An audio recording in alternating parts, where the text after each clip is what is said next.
Aloha, this is Tracy, and this is not your typical gaming video. I'm not going to have a whole lot of practical gameplay footage to show you. I'm not going to give you tips on how to farm or what gear to equip. Nothing I have to say is going to make you better at playing the game.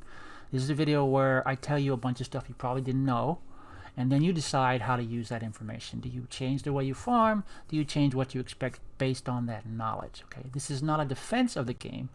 Borderlands 3 has its issues, and some of those involve drop rates and spawn rates. Okay, this is an explanation of how probability and drop rates actually work, and how our understanding of those things, or rather lack thereof, is often itself a major source of farming frustration. Okay, most of us think that if the drop rate for a particular item from a particular boss is, say, 10%, that's 1 chance in 10, then that means that if I defeat that boss 10 times, I will get the desired item on one of those 10 attempts, and that is wrong. Okay, that sometimes happens, but that is not how probability works. That is not how the game works. The game does not keep track of how many times we farm a particular enemy and then reward us after a certain number of attempts. The game does not go, oh look, she just farmed this guy 9 times and got nothing. On the next try, I'll drop the legendary. Okay. All the game knows is that when we defeat the enemy, run this random number generator script, and if the results fall within a certain range, drop the item. Okay, some loopholes are more complex than that, but that's basically how it works. Okay, every attempt, every time you defeat that boss is a separate event, unconnected to any previous attempts. The odds of getting that item to drop are 1 in 10, 10% the first time, the 10th time, the 100th time, whenever. Okay, probability has no memory, and neither does the game. Okay, streaks of what we call good and bad luck are actually normal. Going more than 10 tries while a drop, when the drop rate is 10%, sometimes 20, 30, 40 times without it, is normal. Occasionally getting 2 or 3 of the item in just a few attempts is also normal. Okay, sometimes you get lucky, sometimes you don't. Now in the long run, the percentage of drops will start to equal the actual probability. You may farm a boss 10 times and get nothing, but you may also get 2 or 3 of the item in that same amount of time. Over 100 tries, you may get as little as 4 or 5 drops, or as many as 15, 16, or 17. Okay, over the course of 1,000 runs, the item may drop 80 or 90 times, or over 120, and anywhere in between. Over the long run, things even out. It's just that the long run is often longer than we imagine, and we all notice in the short run. All we notice in the short run is the streaks. Okay, now to illustrate this, I'm going to show you 2 examples. One involves coin toss, and the other one involves a 6-sided die. 2 fairly common items. Okay, most people are familiar with. Now, first, in the case of the coin, I flipped this nickel 100 times and recorded the results as I went. Now, a nickel has only 2 sides. The probability of heads is 50%. The probability of tails is 50%. 1 chance in 2. Okay.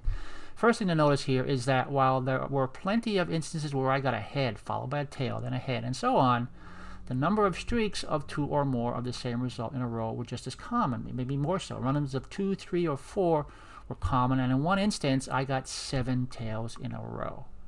Is that weird? Is 7 in a row unusual? Do 7 tails in a row mean there's something wrong with the nickel or with probability? No. Each flip is a separate event. The nickel does not know the previous result was tails, much less the previous 6.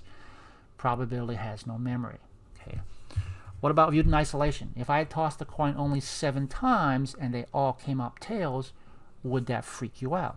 Probably. Freak me out. But as much as it might freak us out, does that signify that something is not right? Is that any different from 7 tails in a row out of 100 flips? No. Okay. Now most of us instinctively think 50-50 means head, tail, etc., even if we know better, but streaks are the norm. And remember when I said things even out over the long run? Guess how many of the 100 ended up as heads and how many were tails? 50-50. Okay, I actually found that to be the oddest thing about this experiment, because I expected 40 something of one and 50 something of the other. I got exactly 50-50. I got lucky. Okay, but that's a super simple example. I'm not aware of any game situation with 50-50 odds. So let me show you one more that actually exemplifies what happens in the game. In this case, the 6-sided die. Okay, 6 numbers. The odds of rolling any one number are 1 in 6, or 16.67%.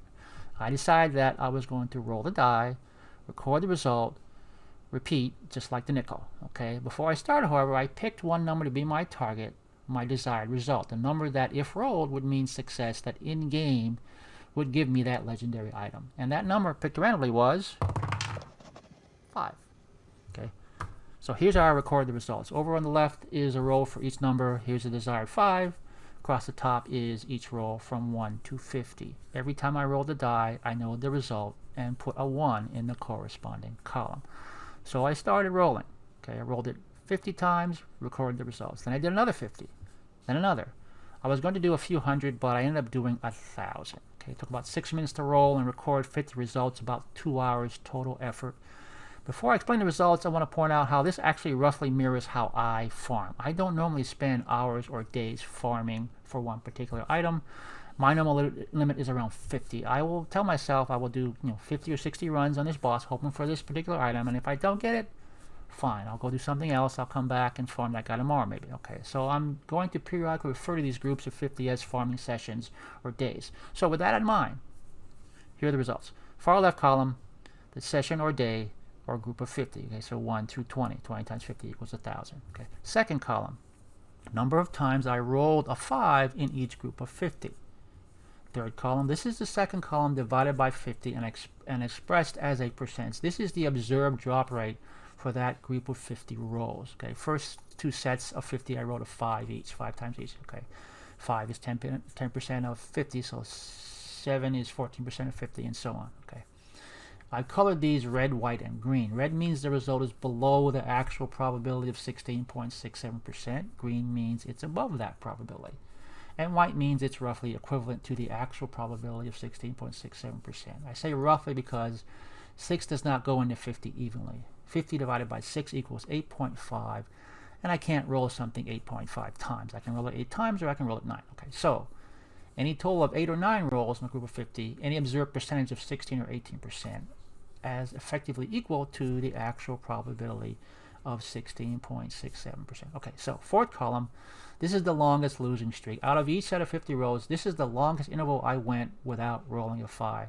This is the where's my frickin' legendary number. Okay. Fifth column lists anytime I got more than 1 5 in a row. Okay, 0 means it didn't happen. 2 means I got 2 5s in a row. If it happened more than once, in that 50 I recorded it each time. Okay, so this is the yes, life is freaking awesome column. Okay, the big takeaway from this is that I had good sessions and bad sessions. Okay, good days and bad days, just like the game. I had 6 days when actual and observed probability were about equal. I also had 5 days where the RNG really liked me. And I had 9 sessions where the RNG really didn't like me. Okay, if you look at the losing streak column, very first session I went 24 runs in a row without seeing the 5. Okay, on the other hand, look at session 12. Only 5 out of 50, 10% drop rate. RNG didn't like me, and yet I also rolled 2 5s in a row in the same session. Am I getting through here? Are you understanding that probability has no memory and everybody has good days and bad days? Am I beating a dead horse?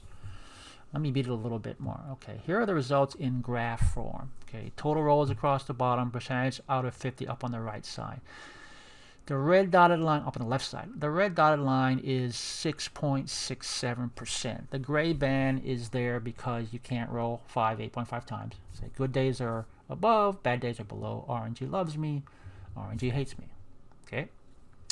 One more thing. Remember I said things even out over time. Let's look at a few more columns. Okay, this here is column 5, the total number of rows added up as we go. So 50, then 100, then 150, etc. Column 6, this is the total number of 5 rolled as we went. So 5 for the first 50, 10 out of 100, 17 out of 150, etc. Okay.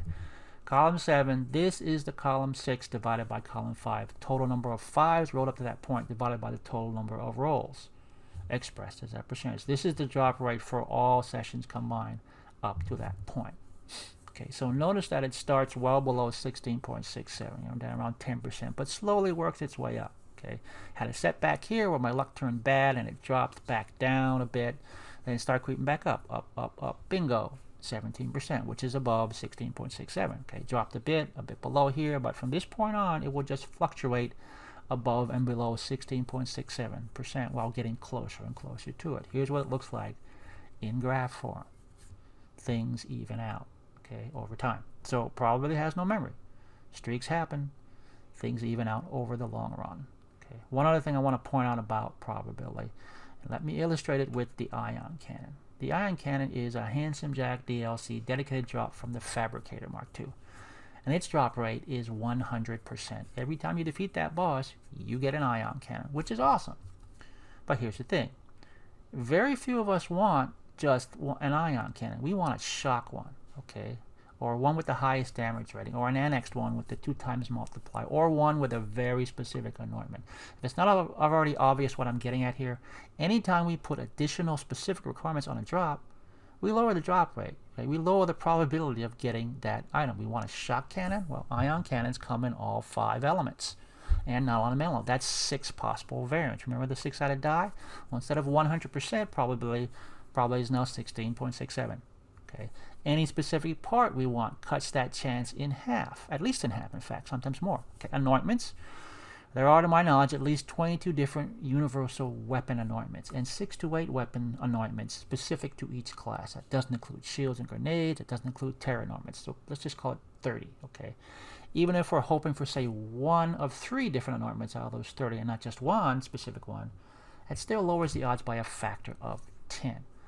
All I'm saying here is be aware of what it is you want and the odds of getting it, even if the drop rate for a non-specific version of the item is 100%. Okay, and that's it. That's what I mean in the title by understanding probability and our expectations. Again, not a defense of the game and its actual issues. Knowing how all this works does not mean drop rates are as they should be.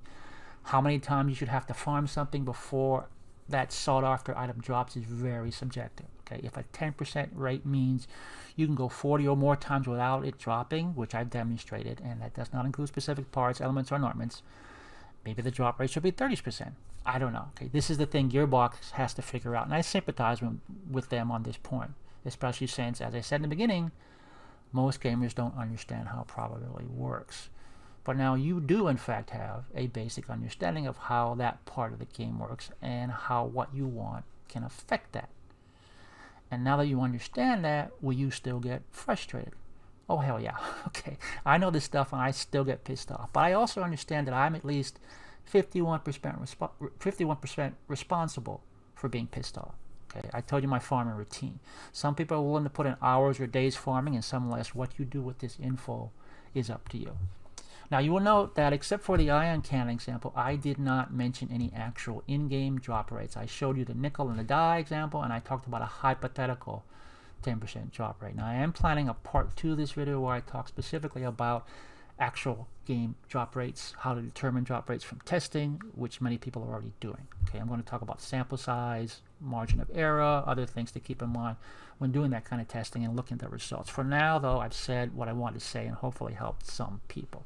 Now, I understand that a lot of what I have said may not be what people want to hear, and if that's the case, I'm sorry. Okay, I'm just trying to educate and help. I can't change the way probability works, and I can't change the way the game works, at least not by myself. But I firmly believe that the more we know about this stuff, the better equipped we are to decide what we want to do and to better enjoy the experience. And the better equipped we are to voice our concerns to Gearbox and get them to effect change. If I have gotten through to just one person and made their gameplay more enjoyable, or at least less frustrating, I've done my job. So please, please, please leave me some comments if you got them. Feedback, preferably constructive, is always appreciated. Like or don't like the video, whatever you decide to do or not do, I thank you for listening.